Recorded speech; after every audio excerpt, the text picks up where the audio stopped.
how I relate it to is being in a really toxic relationship that you've been in for most of us a long, long time. You don't know how to get out of it, and you also don't know what's the other side. So you stick in your comfort zone with the toxic relationship, which is true in life. And it's when you step out of it, you go through a period of, oh, thank God I'm out of it. But then you go through this period of, oh, I miss them. And that's another stage of it, is where it's constant hard work. I'm 3 years coming up, and there's still things that I experience that are, that's a challenge I didn't expect. But you build resilience, do you know what I mean? And now this is so much part of my life that people say to me, you don't know you would never have a drink. Believe me, I do know I would never, ever, ever go back to it. Hi, I'm the self-development coach, Johnny Lawrence, and welcome to the Self-Development Podcast. Today, I'm excited, I suppose, because this will be going out in the new year. I should say a massive Happy New Year to everyone and hope that everyone had a very, very good Christmas. But today, I'm talking to David Wilson, Sober Dave on Instagram. January is a month where people like to consider going dry for January. So I thought it'd be a really good idea to speak to the man himself, Mr. Sober Dave, about how that might be possible, some of the pitfalls you might fall into, and some ways that you can be supported through that. For those that don't know David, he's a devoted husband. He's a grey area drinking coach. He's an ambassador for Alcohol Change UK, and he's the host of a top 10 podcast called One for the Road. He's also, which I'm sure he'll speak about during this conversation, about to release an app called the Sober Dave app, I believe. But how are you, Dave? All right? Yeah, I'm good, mate. I'm really well, actually. I've just come back from a lovely long walk. I get up really early, actually, which annoys my wife intensely. But I creep out the bedroom, come into this office, do a bit of work, and then I'm lucky to live in Wandsworth, where the common's beautiful. So I have a little stroll across, pass a boating lake, get a coffee, come back, and it clears my head, ready for the day. Oh, amazing. What's early? 4:30. Whoa, 4:30, that is early, mate. Yeah, that is that is early. Yeah, I know. Yeah, I reckon the ducks ain't even up at that time, are they? Well, I'll wake them up, trust me. I can imagine you walking along with these ducks. That's what that noise is, they make. Yeah, like Shrek walking past. Oh God, Dave's up. Yeah, better get the day started. Yeah. Oh, mate. So how's life anyway? Everything all right? Yeah, it's good, thank you. I'm really, really busy. I've just launched my Dry Jan Sober Dave campaign early. I know when this goes out, it'll be already launched, but I'm doing it in advance because I know that a lot of people are struggling, especially with bloody COVID looming everywhere and stuff. And I really think there's a need to not just drink your way through Christmas, waiting for dry January and feeling awful New Year's Day, and by the 3rd of January you've given up. Yeah. So I'm trying to support people the best I can. Even if they don't stop drinking now, they can moderate. And I know, as I say, this is going out in January, but that's what I've been doing because there's no time in the year to think, oh, this is it, it's sober October or dry Jan. You should always think about doing something about it in a way. Yeah, it's like that. I used to encounter it a lot in the fitness industry. People would say, oh, diet starts Monday, but it's the opportunity to practice that discipline in the moment that creates the habit, isn't it? Definitely. And it's like when every time you knock that or kick that can down the road, you're missing that opportunity to strengthen that resilience, aren't you? And so I think you're absolutely right. I mean, it's not, sometimes I worry with us coaches and especially in the sober sort of arena that people think we're just trying to like spoil everyone's fun, but that's not what we're trying to do. Matter of fact, we have those really nice occasions. So we go out for drinks, we have a really nice time, and then we spend the next 4 days miserable. So really, like, is it that we're trying to spoil fun, or is it that we're trying to create a bit of balance? Because it's not always what people think it is, I think. No, and I think it's how you do it as well. Yeah. If you're realistic about it, it can come across as more genuine rather than shoving it down someone's neck that you've got to do this, got to do that. That doesn't work in my eyes, but it's allowing the opportunity for someone to take part if they want or they're ready to take part. I think's the difference. Yeah, absolutely. And I think Dry January, I mean, for the amount of people I've spoken to around the topic of alcohol, it's been a real sort of like a really good place to start, hasn't it? 100%. But as I say, a lot of people, they wake up New Year's Day after a completely bingy Christmas, but not just mentally they're not prepared, but physically as well, because the body's going to be withdrawing from alcohol, so you're really giving yourself a bad start straight away. Yeah. I mean, tell people about the support you're offering just before we get into sort of a bit more about you. I mean, you're doing a Dry January campaign. Tell people that may not have come across it yet what the opportunity is. Well, I do it every year. It's like I'll create a hashtag called hashtag Dry Jan Sober Dave. So I set up a load of group chats on my Instagram that people can. I think there's 32 people in a room. And I think last year I had 434 people. Wow. And it gives the opportunity of a community, which, as we both know, you can feel lonely when you're drinking anyway, so when you want to stop drinking, the last thing you need to be is lonely. So people you can relate to, talk to, get some tips off is so important, So when I create these rooms, the chat is incredible. Sometimes I have to mute it because my phone's going berserk, but that's not saying that I don't have a look, but I kind of let people get on with it. Yeah. And they share the hashtag as well. So it means that whenever you go in and search that hashtag, there's hundreds of posts and support and stuff like that. And I do lives every night throughout January, which is important, which I'm going to ask you on, by the way. To have these conversations where you get a different perspective from each person, so it starts literally New Year's Day. I've got my first live. And it goes all the way through January, so people can watch them every night and they can feel supported. I try and do as many posts as I can to support them as well. And in fact, I had a message today saying that they did the Dry January and they still aren't drinking it, and it saved their life because and it knocks on goosebumps. It knocks on not just to them, to their husband, families, kids. And it's such an important thing to put out there, really, because it, as you know, it's life-changing to just end that relationship with something so toxic. Yeah, it's been the fundamental shift for me. I'm sure, the people that listen to this podcast know that I've been alcohol-free for over a year now. So, I understand the difference it can make in your life. It's significant, very significant. But I wanted to say a thank you to you, actually. It's a good opportunity, a nice little segue, because, I hope you realize, Dave, like how much, you don't mind me calling you Dave, dear. No, I just checked. but like, I hope you realize that the difference that you really do make. I mean, really do make, because I have had a rough time, and going sober or going alcohol free, whatever you want to call it, was one of the most difficult decisions I have had to make. It was the hardest decision to make. After that, I wouldn't say it's been easy, but it wasn't as difficult as making the decision. The decision was torturous. And like you said, at first, I sort of bunkered down. I sort of thought, right, I'm on my own island. I don't want to see anybody. I don't want anyone to change my mind or influence me or annoy me. Because you know how it can be in the beginning. Everyone's like, oh, can't you just have one? It's like, yeah, mate. No, I can't just have one. I know.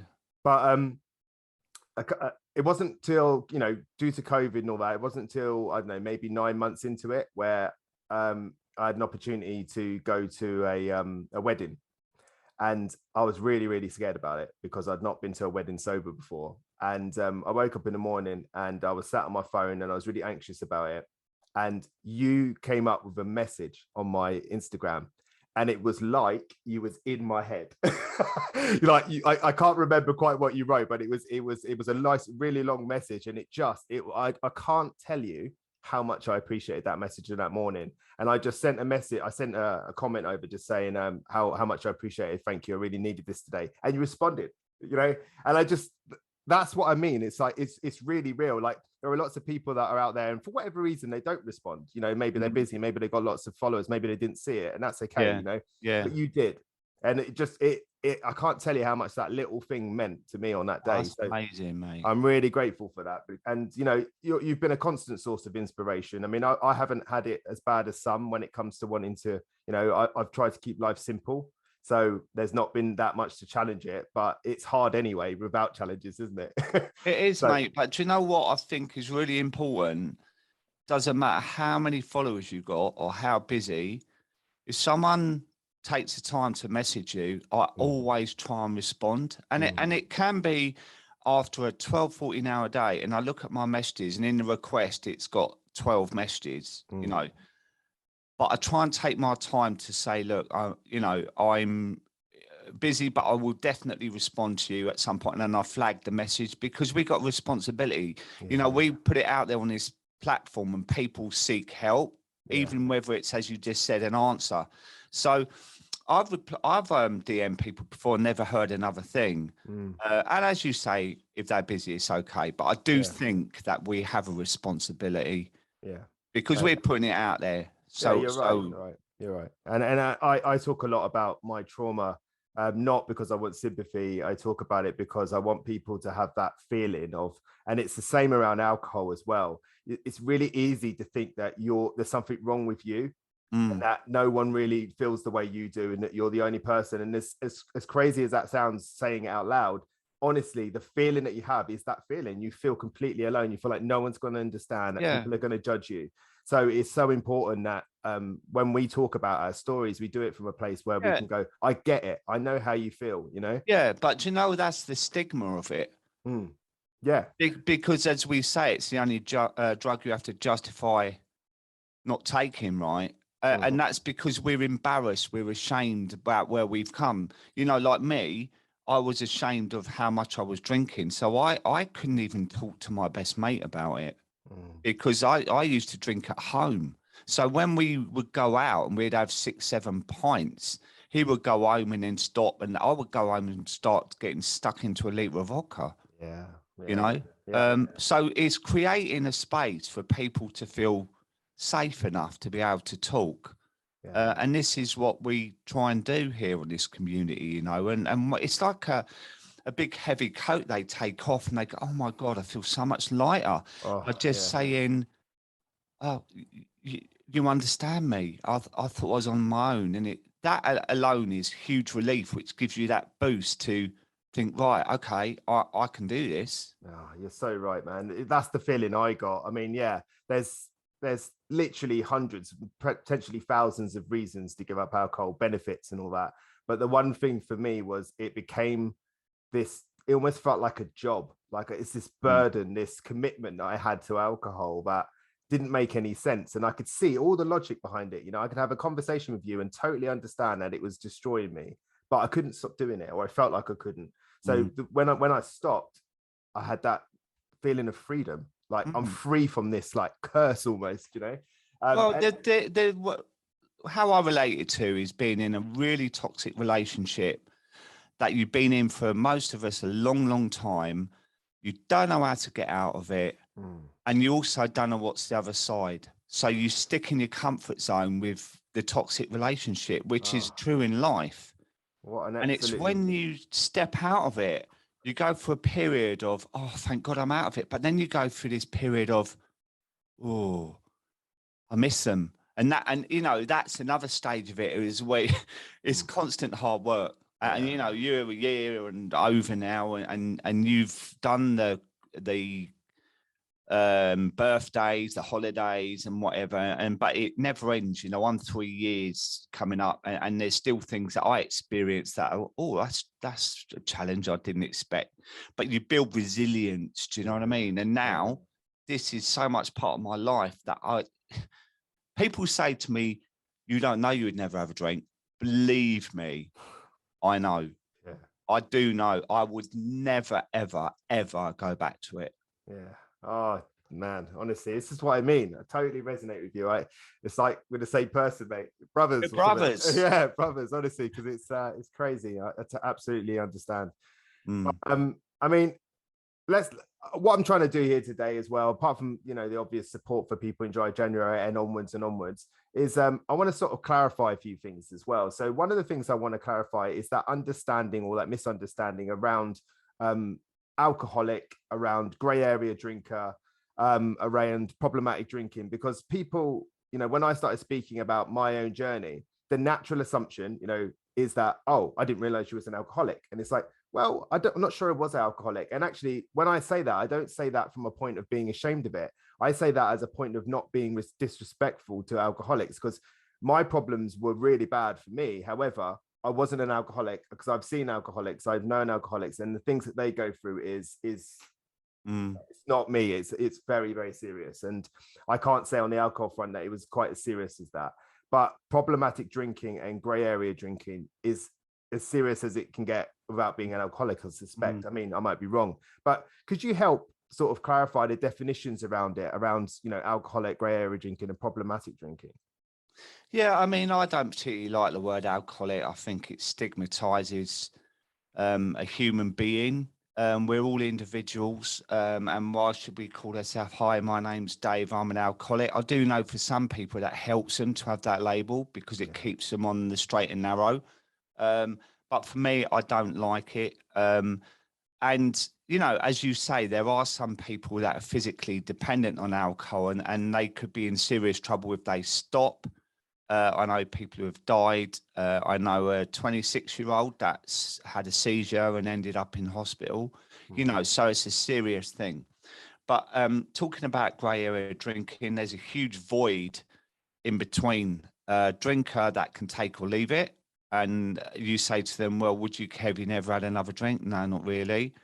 And someone that has a few drinks here and there, but if you said to them, well, why don't you just stop? Oh, I couldn't do that. I need it to unwind or relax, And the other thing is, you don't have to go down that narrative of, oh, you're an alcoholic. If you have a couple of glasses of wine with dinner or when the kids are home safe from school and you need it to unwind and it causes you a problem, then it is a problem. That's grey area drinking. That you might not drink all week, but you might have a bottle of wine Friday, Saturday, and half a bottle of wine Sunday. That's grey area drinking. It's not like me. I wasn't a grey area drinking. Obviously, I was drinking a litre of vodka a night for 10 years, or a box of wine, a 3-litre box, which is 4 bottles, And it's interesting because people say to me, why are you a grey area drinking coach if you wasn't one? But to be honest, mate, I'm not qualified to deal with people like myself. They need specialized help, really. It's only through my incredible mindset that I think I've got that when I decide to do something, I will do it. And I did, because I cut the ties of that relationship. A lot of people, they go with a toxic relationship I was saying about earlier, that a lot of us can relate to. What they do, they trick themselves into thinking that they can moderate, right? Yeah. So it's like dumping your ex and then saying, well, do you know what? I'll see you on a Saturday night for a quickie. Yeah. You're never, ever going to let go. For me, I had to cut the umbilical cord that was attached to me with alcohol, slam the door, lock it, but be aware that he's outside waiting to pounce on me. Oh my God. And that's what it will never go because it surrounds you all the time, but it's how you deal with it. It's how, I have to be in control of it all the time. And I am, it's in this room with me now. And if I show weakness and I say to you, Johnny, mate, let's go to the pub lunchtime. I won't drink, but maybe just between you and me, I might have a quick pint. His ears are going to prick up and go, hello, I've waited 3 years for this. What's this? Oh, happy days, and start. I can't give it an inch. Do you know what I mean?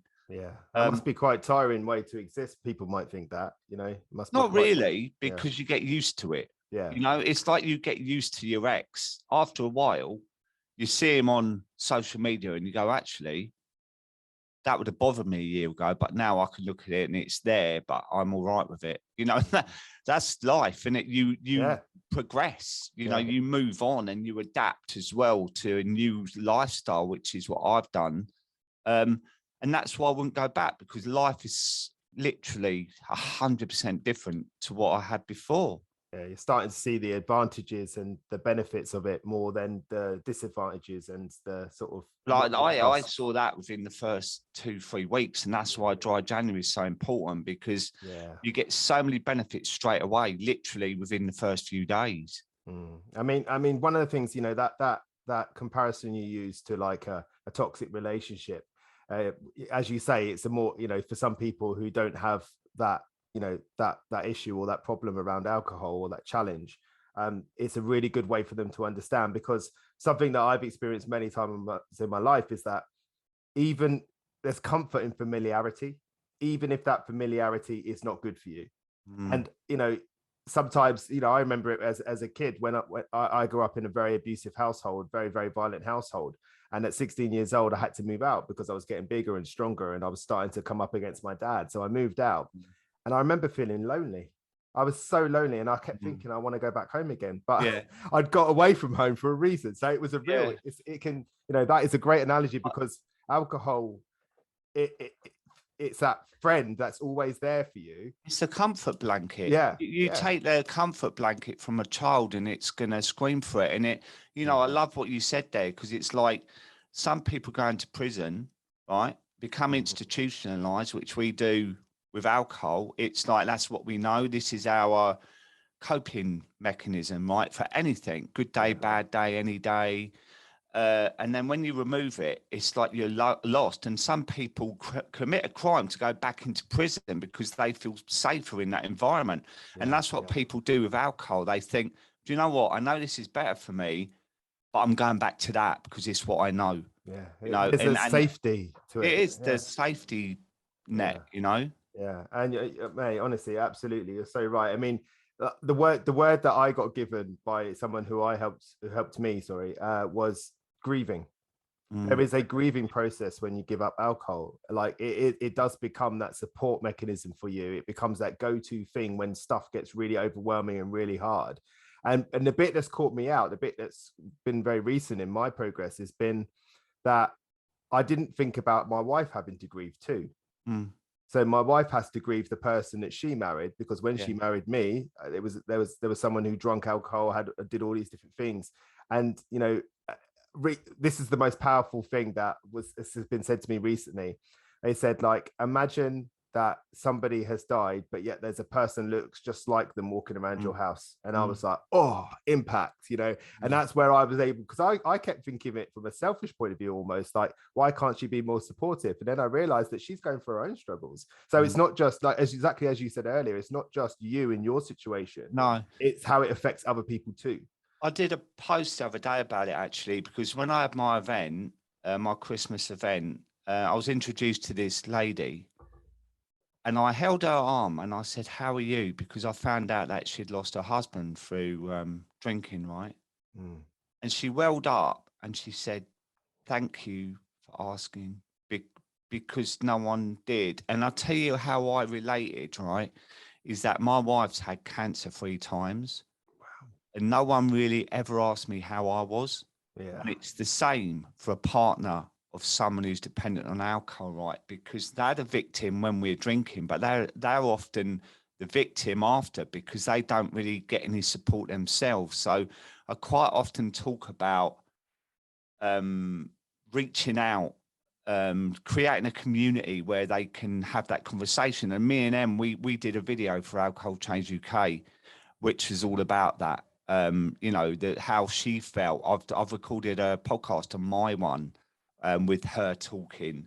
You know, it's such an important message to get out there for partners of, you know, just to feel they've got a voice in the community, you know, because no, they do get pushed aside. And when we give up drinking, we're the heroes, aren't we? Oh my God, you're amazing, Johnny. Look at you, and you look fabulous. And that's still in the wings. Like, okay. Oh God.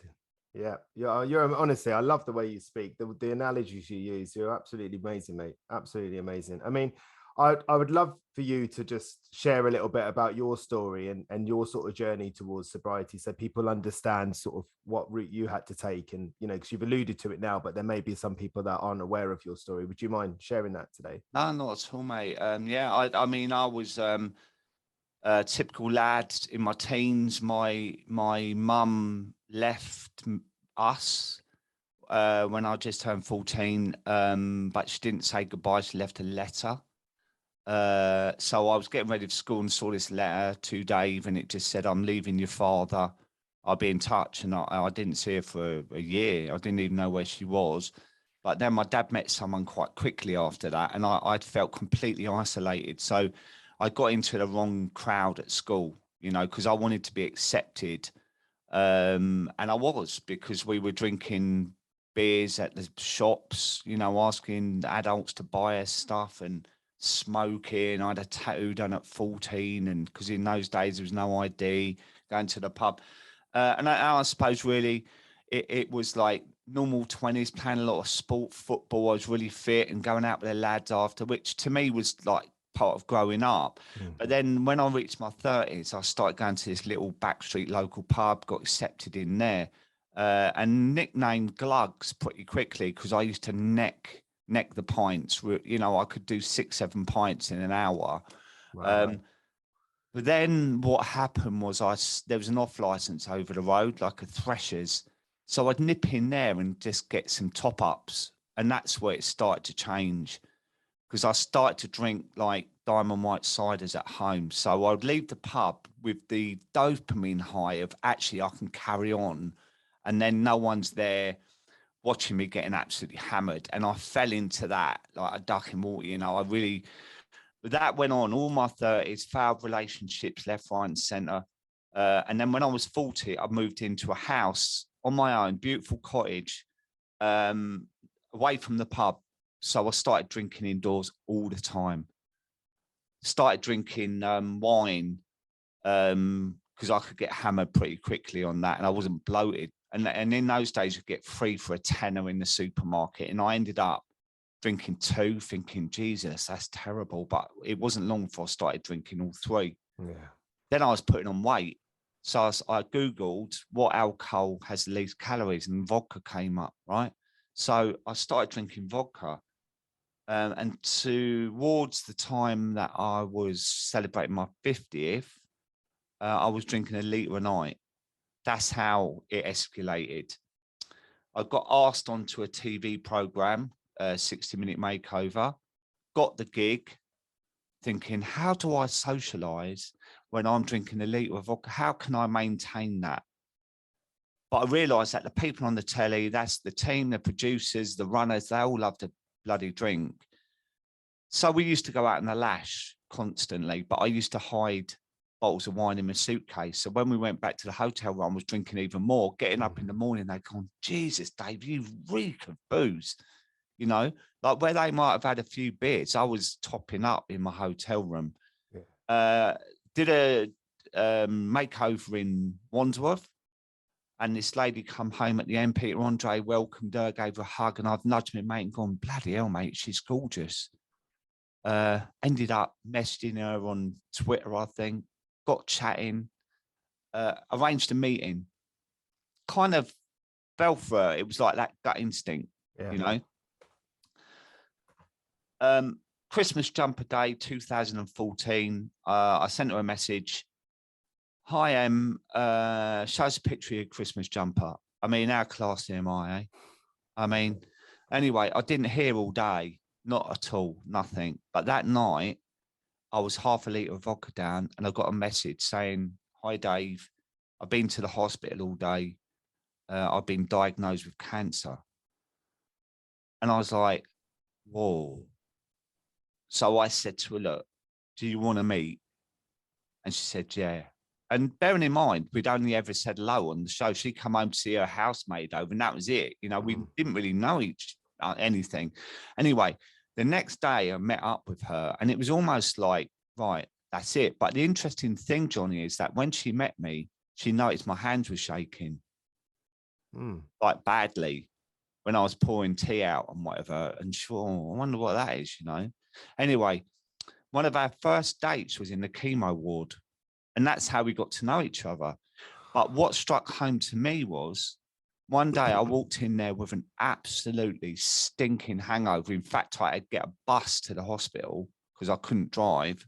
Yeah. She had tubes coming out of her, cold cap on, pale, biggest smile you'd ever see when I walked in. And I was thinking, I feel like absolute death. Here is my lovely new girlfriend desperately clutching onto life, and I'm killing myself. And it really made a mark on me. But of course, I was still living on my own. She was living with her family and whatever. So I carried on.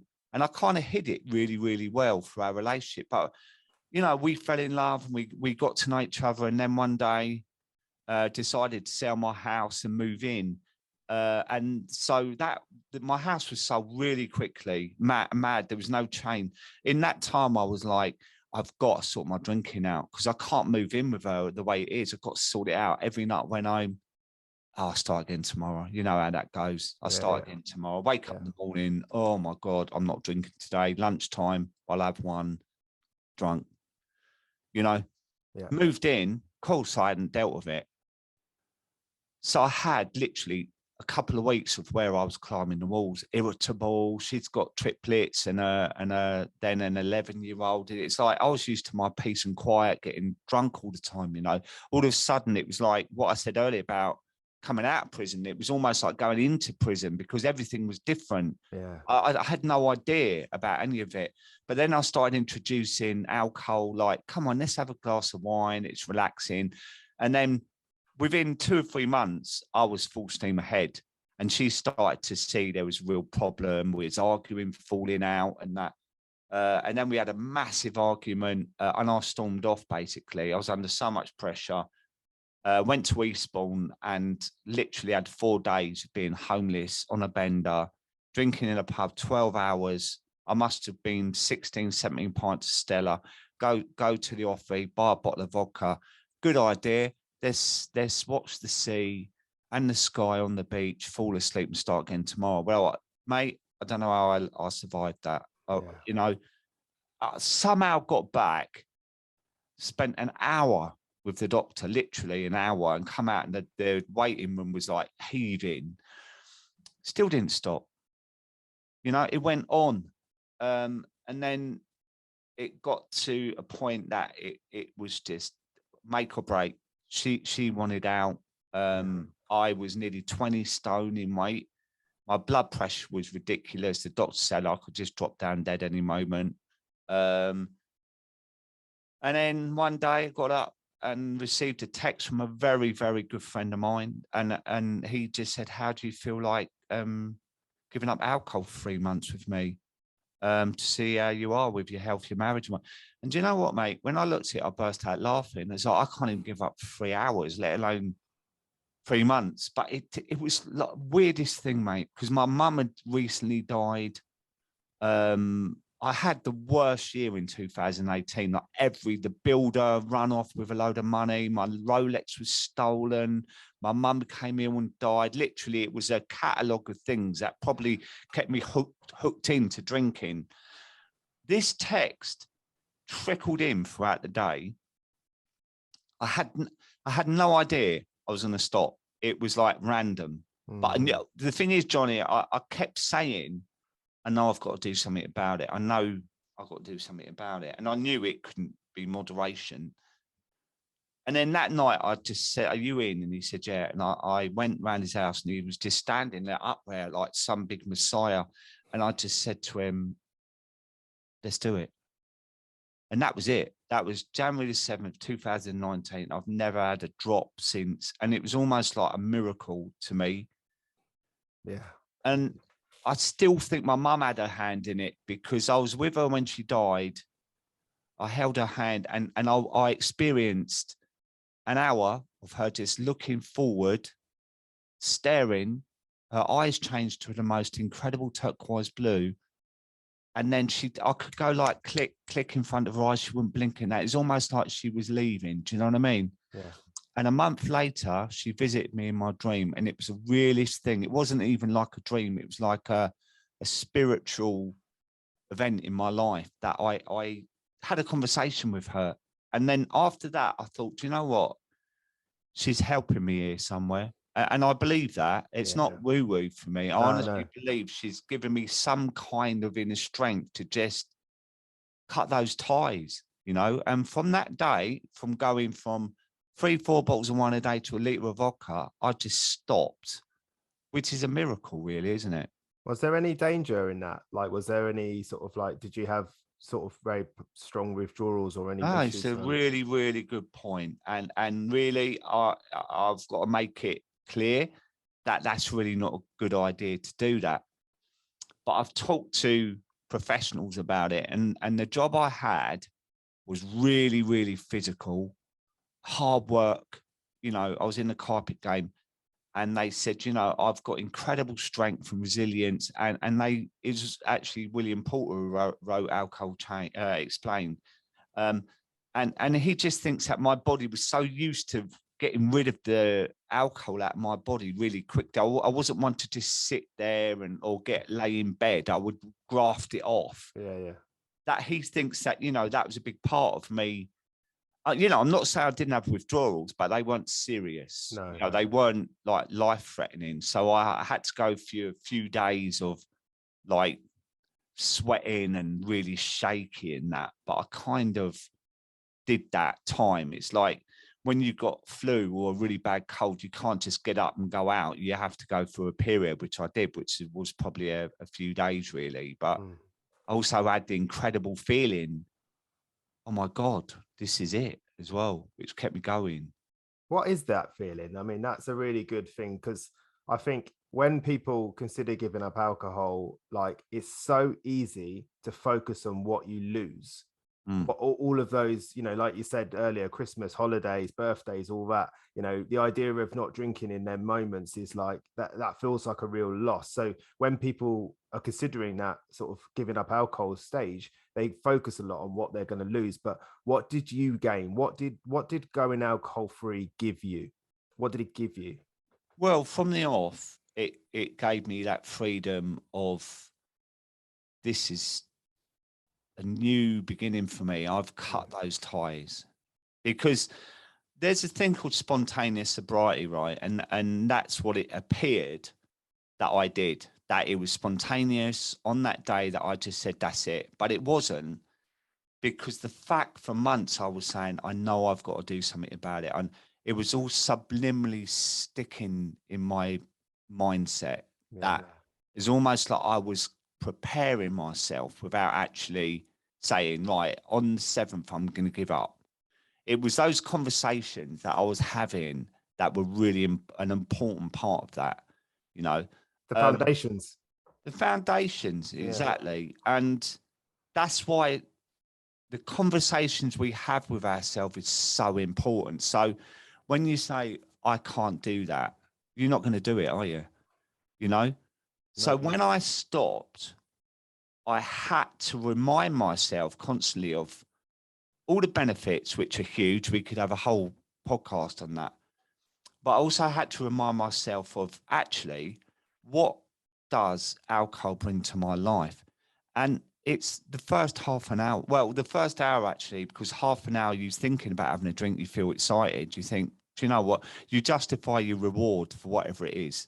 So you think, do you know what? I can have a drink tonight because I've had such a shit day today. Yeah. Or, oh God, I've got a job interview next week, so I can have a drink tonight. Or any you could come up with a million reasons to justify good it. or bad, right? Good or bad, right? But there's your first little dopamine hit, like finding a fiver on the floor and you look around, no one's watching you, right? And then you have your drink, and then you've got that high of the fuzzy feeling. But then after the first two, then you get the slump of, I know where this is going, actually, you know.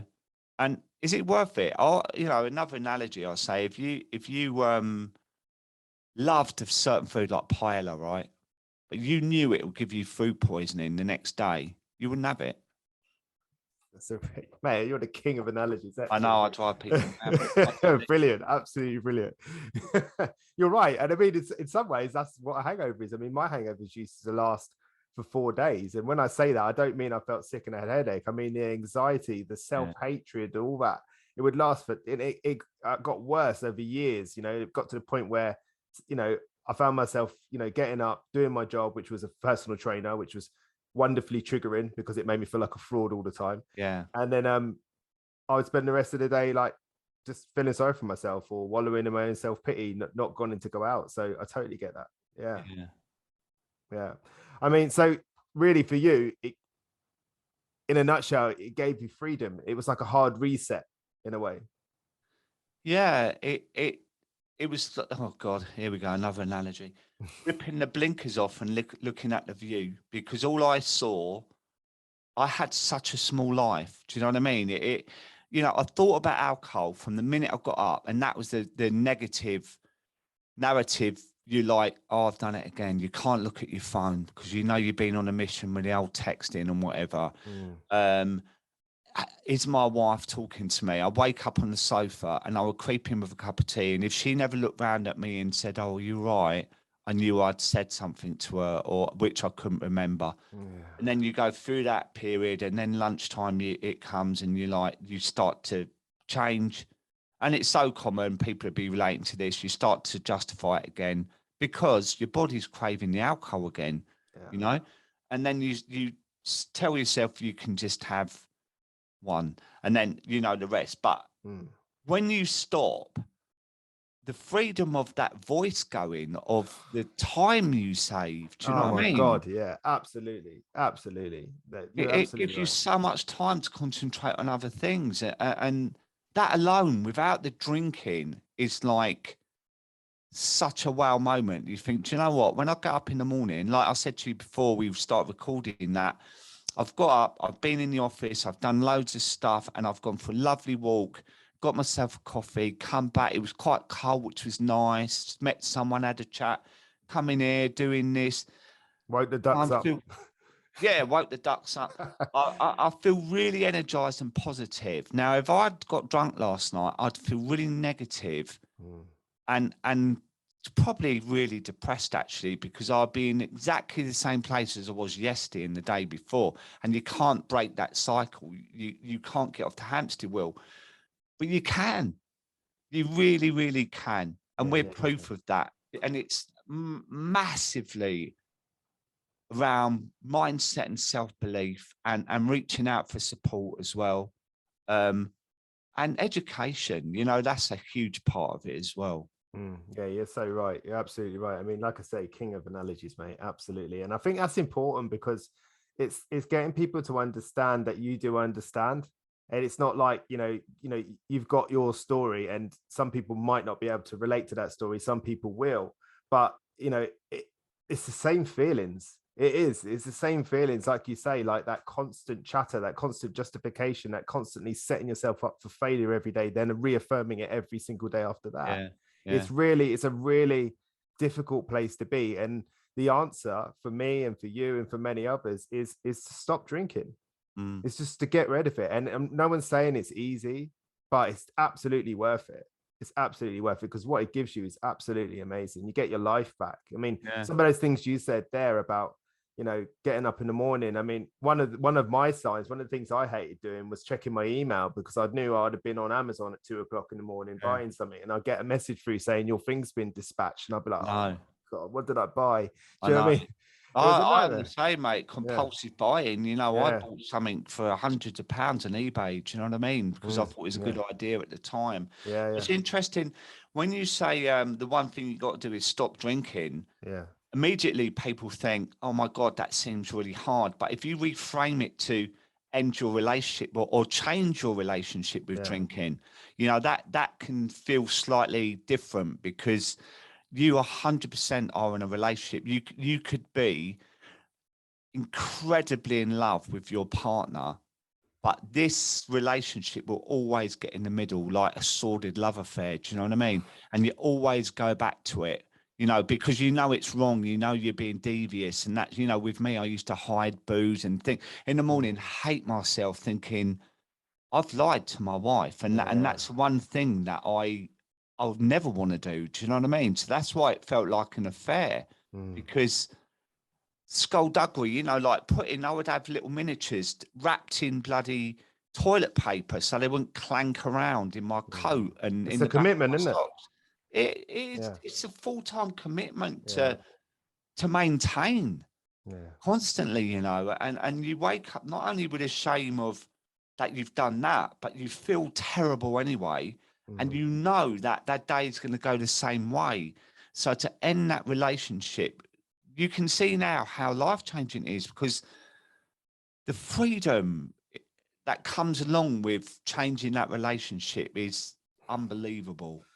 Oh, you're so right. Absolutely right. That word freedom. I can't remember exactly what it is, but it's what Brene Brown, she was on a podcast recently and she said she has a rule, and it's like when she's in that way of thinking, she doesn't, I think it's don't talk, text, or type, you know, Yeah. because there's like it's like you said, you wake up in the morning, you're like, oh no, what did I say? Who did I send a message to? You hear your phone beep and someone sends you something and you're like, oh no, and you don't know what they're talking about. It was like Yeah. another person got your phone last night and went on a little rampage, you know. Yeah. So it's a real thing. But I mean, my friend and I, Patrick, we sort of resonate over this statement that we were both asked in one of our hardest points, and that was, you know, have you had enough pain yet? And both of us reacted to that with yeah, because it gets to a point where it's like nothing can be worse than what you're experiencing. Like you can't imagine, like what could be worse? I'm destroying all my relationships, I'm destroying my body, I'm risking my job, I'm risking everything because of this one thing. You know, so have I had enough pain yet? And pain doesn't necessarily mean physical, it can do, but it's the mental stuff that comes with it, the sort of the constant everyday impacts of just kicking your ass every day. You know, so there'll be people that will be agonizing over that decision. And as I said before, the hardest part for me was making a decision. You know, it was very, very distressing for me to make the decision of giving up alcohol, because it had been in my life since 16 years old. But for those people that are like feeling silently overwhelmed about their relationship with alcohol, what advice would you give them? I would say you need to find a safe space or a best friend or someone you can reach out to.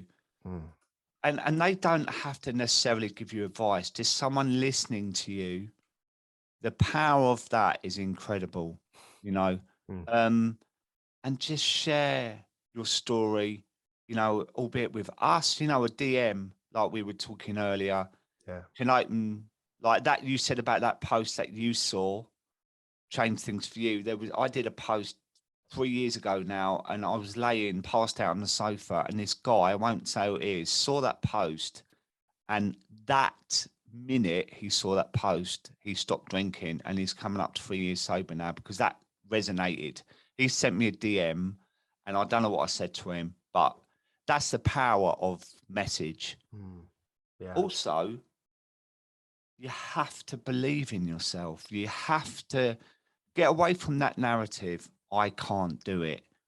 I can't get out of this relationship because I've been in it too long. I don't know how I would live without it. That's not correct. You know, life is what you make it, right? And I know that's a cliche, but for me, I had to go into it full-hearted. You know, that I couldn't muck about of it. I thought, you know what? If I'm going to do this, I need to do it properly, and I need to give it my all. And that focus alone really, really pushed me to carry on. And also, I met a few people in the beginning, the Rock Sober Boys at an event, and again, that checking in, someone that I could message if I'm struggling, made me feel part of a community. Yeah. And that's why I set up that thing, the Dry Jan Sober Day thing, because already if I turn my phone on, there'd be messages galore. People say, oh my God, I can't believe it. I feel exactly like that. And, you know, and again, sorry, I'm rambling a bit, but even No, like we talk about pain, right? Not all of us have got pain. We're not all drinking through trauma, childhood trauma. Some people have got in the habit of drinking as well. Yep. And that alone bogs them down because they don't know how to get out of the habit. You know, they don't know how to break away from wine o'clock. And that's a typical grey area drinker. And it's like the power of habit is huge. And you can break that as well, you know. So it's all achievable, Johnny, as you know, it's all achievable. But I think society puts such weight in bloody drinking and alcohol. It's part of literally everything, wherever you look. Do you know, I couldn't believe that actually, because I remember when I first gave up, I went to the supermarket and I got out of my car and I went over to get the trolley. And on the trolley was a little advert for Heineken. And I was like, I haven't even got in the supermarket yet. And already it's telling me to drink. I walked through the door. There was a big stack of alcohol. Then I went down one of the aisles. There was a big poster with somebody seductively drinking alcohol, you know, wearing a suit and all this for the Christmas party or whatever it was. And I just, all of a sudden, it was like my eyes were open. I was like, it is everywhere. Yeah. Everywhere we go, from adverts to radio to social media to supermarkets to just driving in traffic and sitting and seeing a billboard. Or at a bus stop or anywhere in a magazine, it's everywhere. Life is telling you to drink. And and I know. And you look at a cigarette packet, right? And there's a picture of someone in hospital and stuff. Yet there's nothing. The labeling on alcohol now is a joke because there's nothing that really. It's all encouraging you to drink. You know. And I saw something today. This girl Katrine, she's amazing in Denmark, and she did a swipe along of 10 different images encouraging you to drink, you know. And there should be images looking at the other side of it, of broken homes and families and kids growing up. Yeah, drunk driving, all that sort of stuff. But that's why we're banging the drum, right? To keep on banging it so people are more aware. And we are changing it. I know we are, because things are a lot different now from what they were when I stopped drinking, you know. I mean, even do you do alcohol-free drinks? I don't mind them. I have an opinion of them though, that if they are even 1% triggering, don't go near them because it's not worth it. I mean, it was weird. I went to a sober comedy club couple of weeks ago and they had alcohol-free Guinness on draft, and I had one and then I left it because I thought I don't want it because it's in a pint glass. So if I have an alcohol-free drink, it'd be a bottle, because I never used to drink bottles because you were like paying £5 for half a pint. So why would I ever do that? Because it's always back greed. Yeah. Do you know what I mean? Yeah. So, but the pint glass kind of triggered me, and I thought I gotta be careful here. But you know, I always say they can actually help some people because they can bridge that gap, can't they? They can bridge the gap, and they think, do you know what, that's got me through another day. Do you know what? I like the perspective you take, because somebody said to me, we had some friends over last night, and strangely enough, I had one of those non-alcoholic Guinnesses in a can, and I put it into a glass, and one of my friends said to me, do you ever trick yourself sometimes? And I thought, see, that's the problem. I'm not trying to do that. No, I'm not trying to pretend I'm drinking. I am a non-drinker who enjoys a Guinness. And for me, my rule is that I'm not drinking a drink because it's a non-alcoholic drink. I'm drinking a drink because I enjoy the drink. If I don't enjoy the drink, I'm just trying to be like everyone else. Like in my first Christmas, which was last year, I bought some non-alcoholic red wine. It tasted awful. But at that point, I was going through something where I felt like I wanted to have a wine glass at the Christmas dinner table. So I had some non-alcoholic wine in. And then one of my friends challenged me on it. The guy I work with, Maliki Dunn, he said to me, what would you do if you picked up the wrong glass by mistake? And it's all them little things that I didn't think about. You know, I didn't think about what would I do? Because I've had another friend who went to a pub, ordered a non-alcoholic drink. They put it in a pint glass, and he was drinking it, and he got halfway down and he said to himself, I'm not sure that's non-alcoholic, but he didn't know what to do. So he just kept drinking it. And he said, all of a sudden, this feeling that you know, that monster that's in the room with you all the time, he said, there it was going, oh, well, you've messed it up now. Might as well carry on. So there are some dangers around it that you need to be aware of. And for me, I protect my sobriety. I say that my sobriety is the most important thing to me in the world. And people say to me, well, does that mean it's more important than your family? I say, I can't be husband, I can't be dad, I can't be the person that I want to be when alcohol's in my life. So that's why it's more important than everything else, because that is the key, it's the gateway for me. So yeah, and it's interesting what you say when they said about tricking yourself, because we did that when we were drinking. yeah, You know, absolutely. you know, and the other thing that I pick up there is that you've just said that you drink it because you like the taste of it. But when we were drinking, we didn't drink for the taste, we drank for the effect. Yeah, absolutely, you did. Yeah, you know, and now I'll have one and that'd be enough. In fact, sometimes don't even finish one. No, absolutely. You know, the whole idea of like never leaving the glass, like there Yeah. was no road to me. If the lad said to me, right, we're moving on, I'm down in that drink. I'm not leaving it on the No, table. and But I was out last night actually, and I saw the waitress come along and picked up 3 glasses, and there was half a pint in one. And I thought, how could you leave that? It's that default setting, isn't it? I would have necked my mates as well. yeah. But I mean, that's it. It like I say, like I can now have, like, I had that Guinness, I enjoyed it, and then that was enough. And Yeah. I said to my friend I constantly speak about, Maliki, I said to him, like, why do you think that is? And do you know what he said to me? You're not thirsty anymore. And I was like, because that's what it comes down to. When it's got no alcohol in it, when you're not chasing that feeling, like it does come down to whether you want to drink or you don't, like as in physically a drink, whether it be water or a non-alcoholic drink. It's like my wife, right? She can make a glass of wine last an hour. Mine doesn't. Right? So when we were ever out, that I used to just keep going to the bathroom between us, right? But she doesn't get the same effect from alcohol that I did. So I found out through that test I had done that my dopamine receptors are pretty much knackered. So I would have that dopamine hit straight away from a drink, but I would want it again straight away and then again straight away. And you're always chasing the dragon, right? Yeah. So I'm like you probably, and a lot of people listening to this, I'm not really wired correctly to be able to have alcohol because I'm greedy as well. So I just want to be higher and higher and higher and higher. It's never enough, was it? Never enough. And that's why I couldn't moderate ever, because if I had one, I'd want 10. So it meant me cutting it out completely and never drinking again. And sometimes that's the hard decision to make, because as you said earlier, the thought of saying to yourself, that means I can never drink ever again is so daunting that you don't do it. Yeah.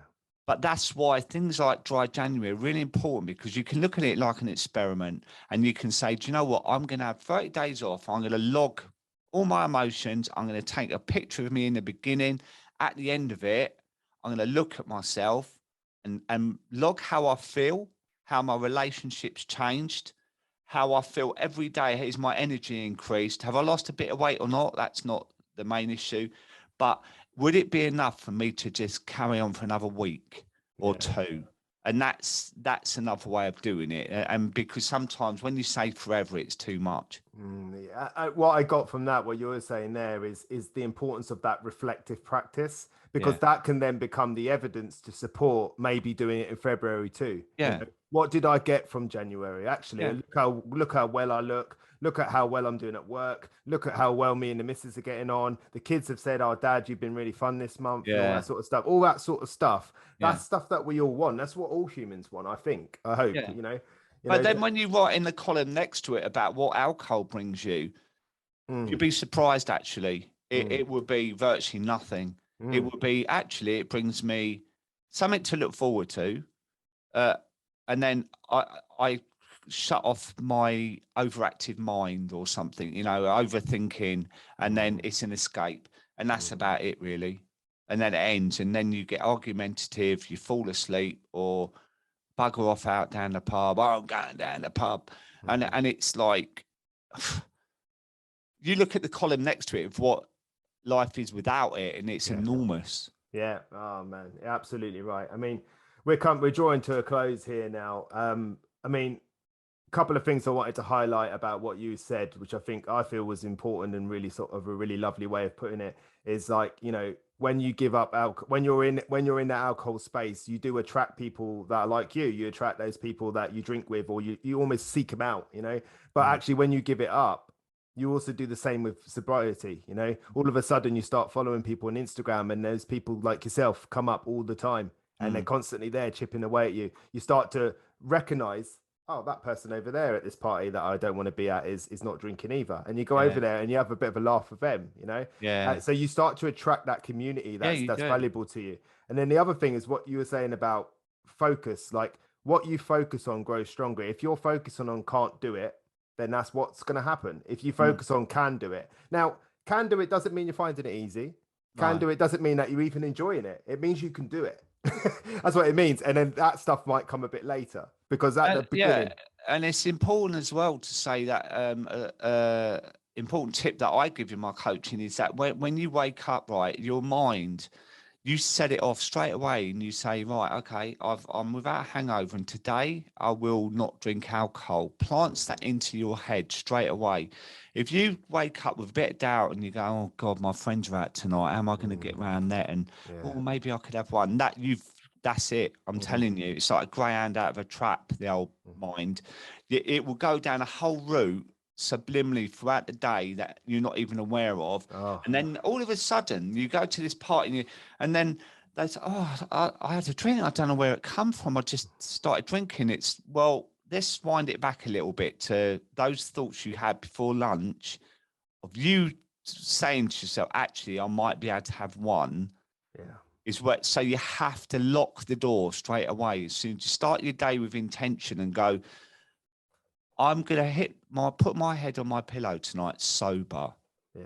And that's a powerful message. And sometimes that's the best you can ask from a day. Sometimes, you know, especially in the beginning, it's like, you know, I spoke a lot with Mandy, because Mandy Manners, and we spoke early on in my sobriety on the podcast, and she became like a bit of a sober companion for me, you know, when I'd have struggles and that. And I'd say to her sometimes, message her and say, oh, you know, I've had a really hard day today, rare. And she'd go, did you drink? I say, no. She goes, good day then. You know, and it's exactly. just like, and that's sometimes all it could be. And another thing I just picked up on what you just said then was about that, the importance, the overarching importance of just being honest with yourself. Just yourself. Like, you don't have to articulate that honesty outside to other people, but you do have to be honest with yourself. If you're having certain thoughts or you're navigating certain things towards alcohol, you need to pick that up real quick, you know. Yeah, it's the clarity. But do you know, another thing that's important for me, and I don't know if you can relate to this, was that after a while, I came to terms with the fact that actually I could exercise, I could meditate, I could jump out of a plane. Nothing actually will give me that feeling alcohol did, right? And when I realized that and then accepted it, that was another weight off my mind, because I didn't have to compare anything to it. And that was a huge thing for me. And it just came like a light bulb that actually I can't fill that void with things that gave me the high of alcohol, because it's a drug, a highly toxic drug. And I won't. But then that was almost part of the grieving, you know, and that helped me grieve. I suppose, like, I've just thought of another analogy. Sorry, it's part of my personality, but you know, it's like if you do separate from a partner and it's painful, you're never going to meet someone the same. Things change in your life, so you have to adapt to different things, you know.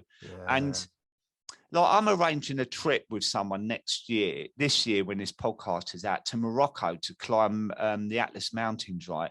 Now, It's interesting what you say about attracting different people, because if I said to you now, hey, mate, there's a pub in Blackpool called The Flagship, right? And it opens at midday and it's a nightclub. Let's go for a massive bender this weekend. And we'll be on it from Friday morning till Sunday night, right? 5 years ago, you and me like, oh, mate, let's do that. Now, I couldn't think of anything worse in my whole life. I was just thinking how awful that sounds. Yeah, honestly. But if you said to me, mate, we're going to the Brecon Beacons and we're going to get an Airbnb and we're going to light a fire and we're going to have some really healthy food and we're going to go on big, long walks and that and really feel fantastic at the end of it, I'd be all over it. Do you know what I mean? I can hear the adventure in what you just said. Yeah. That to me is appealing. Like, I'm like, listen, That's what I mean. But you yeah. change your group, and it's important to say as well that when you do change your relationship with alcohol, you quite often change your friendships as well because you don't align anymore. Oh, so I'm going through that a lot at the moment. It's very challenging. What I was really surprised of was I've got one of my best mates I've known since 2 years old, and I was terrified about telling him. I was terrified, and we had all of the lockdowns in between, so we didn't see each other for quite some time. And when we got together, I was nervous. I was nervous to tell him, and he looked at me and he said, "I got you, mate."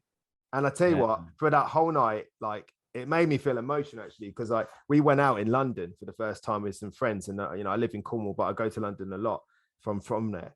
And throughout the whole day, like, this is a proper alpha male kind of guy, and he put his hand on me and he'd say to me, "You're right, mate. You're doing okay." Oh, it's and I was just like, I couldn't believe it. I couldn't believe it. He will. I said to him how much he means to me, but I don't think he'll ever know, like, just how important that was to me. That he do you that. know what? Even that gave me goosebumps. Then when you said, he said, "I've got you, mate." It's amazing. But I didn't think he would do that. I don't know why. I think it was because I was thinking it from the wrong perspective. But you know what he said to me as well? He goes, "I love it that you're like this." He goes, "I get to see more of you." And I said, "How do you mean?" He said, "Mate, you'd check out halfway through the night." Yeah. You know, and that's just like, I didn't know that. Because I was the person. Friendship, isn't it? It is, mate. It is. And like, you know, I got goosebumps now, and because it's a very, you know, that to me is like, I thought it was going to be the end of the friendship actually. And we're stronger than we've ever been. Yeah, we're stronger than we've ever been. I've known him since 2. I'm 42 next year. Really amazing, that is. You know what I mean? So he's a good guy. And, you know, one of the things I picked up on just before we finish is the importance of accepting. And I want to highlight, and I'm sure you've got a take on it as well, that people think acceptance means that there's some level of forgiveness, some level of becoming comfortable or liking something. Sometimes, and the most of the time, accepting is a non-action. It's not doing. People that are trying to accept, sometimes the issue is the effort, because in accepting something, there is no effort, right? And I think, like you were saying, you have to accept that you're not going to replicate that feeling. You're not there to try and replace it. You're there to move away from it. And that's not easy. That's hard. That's painful. That comes to a whole bag of stuff that you don't really want to look into. But you have to accept it. I mean, how do you feel about accepting? Yeah, 100%. And accepting that life is going to change. You know, like what I say about friendships, you're going to attract different people. You know, I believe in the law of attraction. And what I will say is, honestly, Johnny, and you're one of them, mate, I don't think I've met anyone in life that have got away from this terrible drug that haven't been incredibly humble and lovely. Honestly, I've met hundreds and hundreds of people at different events, and they've all got your back, like your friend said. You know, I message people, they message me, and it's, of course, mate, absolutely 100%. You know, and that is incredible, because I was really isolated towards the end of my drinking, you know, because I was a solitary drinker and that, and I wouldn't even go out. I would lie to people about, you know, I'm busy that night, because I knew I wouldn't be able to drink as much as I could indoors. Do you know what I mean? So totally resonate. I'm a recluse, but now I've got such a friendship around me, but a real pure one, you know, a one that I just know is genuine. And that comes from the energy we give off as well, right? Because we're clear in our own lives. We've, you know, what your friend said about, don't you ever want to trick yourself every now? You don't have to. You're clear. Your path is clear now. It's not all jaggedy with big prickly bushes. It's a clear path, and it never ends. No, there's no end line to it, but you're making it clear for yourself.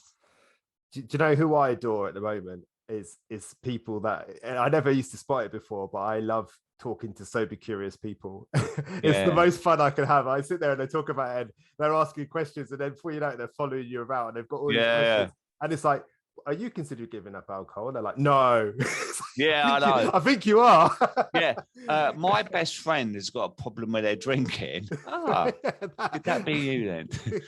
But you can't call them on it, can you? I know.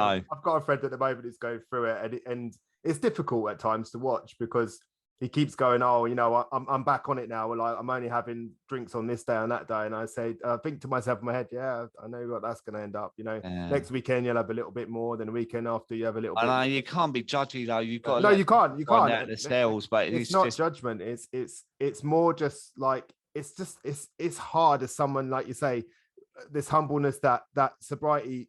You know, the reason I think that that's always there is because I think it's a humbling experience. Yeah. You know. And I think that when I talk to my mate, it comes from a point of caring. Like, I love people. I love helping people. That's why I'm doing this job. And it's like when you're there, you just want to fix it for them, but you can't. And that's part of understanding as a coach that we're not there to give advice. We're not there to fix. We're there to support. We're there to guide. We're there to reflect. You know, we're there to challenge. And all of that stuff means that eventually you will make the decision regardless of what that is. You know, but 100%.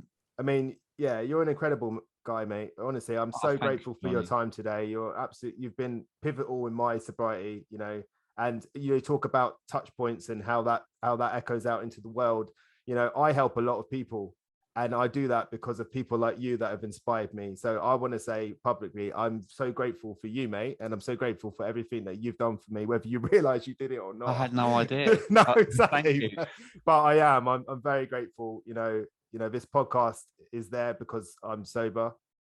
The coaching I do is there because I'm sober. The School of Self-Development is there because I'm sober. And I owe that to people like you, Mandy, Love Sober Crew, and everyone else that's helped me along the way. Maliki done. So yeah, I feel like I'm doing acceptance speech now. That's fine, mate. I'm enjoying it. Yeah. But just as we finish up, is there any sort of like final bit of wisdom that you think would help people towards their self-development or their sobriety or anything that you want to pass along before we close this down? I think it's sitting with your feelings without running away from them constantly by picking up a drink. You know, we're all so busy these days, and you know, we're all manic and rushing around, and you look on trains and buses, all staring at our phones and that. I think it's taking some time out to sit there and think, do you know what am I actually doing? And that space that you offer yourself can be enough for you to reflect on things. And that could be the very, very start of you doing something about it. You've got to start somewhere. And I think it's pausing, taking a breath and thinking, you know, for me, I'll go down to the coast and sit by the sea. I find that incredibly therapeutic, you know, and I would sit on the beach with a big coat on and look at the sea, and it used to make me reflect on my life, you know. And of course, you don't have to do that if you don't live there, but even a walk, go out for a walk or sit at home and turn the radio and telly off and just sit with your thoughts and reevaluate actually what you're doing in your life, where you're heading. Think, where am I going to be in 3 months, 6 months, a year's time? Where do I want to be? Where can I be? Yeah. Do you know what I mean? And that moment of time can start the cogs moving towards change, I think. You're so right, man. That's such great advice. I mean, and it speaks to what you said about, you said spontaneous sobriety, and you said it wasn't that, it was happening before. And it's probably because life was forcing you to reflect a little bit, wasn't it? You know, it was like saying, mate, this ain't good, is it? Come on. Oh, and I've been running from it for years and years and years, but I think I'd come to the end of the road with it, and it was time for me to change, and I have, and it's been literally giving up drink. It's been the best thing ever in my whole life to do. Are you proud of yourself?